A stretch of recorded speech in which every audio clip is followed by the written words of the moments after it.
ក្រមការងារអន្តរក្រសួងចុះពិនិត្យវិដំឡៃលទ្ធផលការថែទាំជាប្រចាំឆ្នាំ2025ដំណាក់កាលទី2ក្នុងភូមិសាស្ត្រខេត្តកំពង់ឆ្នាំងពោធិ៍សាត់និងខេត្តបៃលិន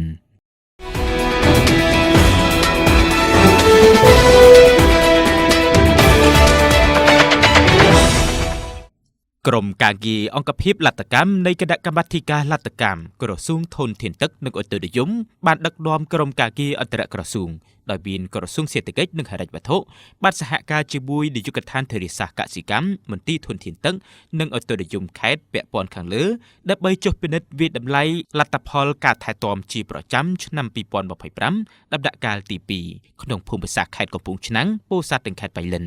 នៅក្នុងដំណើរការបំពេញបេសកកម្មក្រមការងារលទ្ធកម្មក្រសួងដឹកមន្ត្រីជំនាញអន្តរក្រសួងបានចុះពិនិត្យវិតម្លៃលទ្ធផលការថែទាំជាប្រចាំឆ្នាំ2025ដំណាក់កាលទី2រួមមានទី1ប្រព័ន្ធធារាសាស្ត្រចំនួន7ប្រព័ន្ធស្ថិតនៅក្នុងខេត្តកំពង់ឆ្នាំង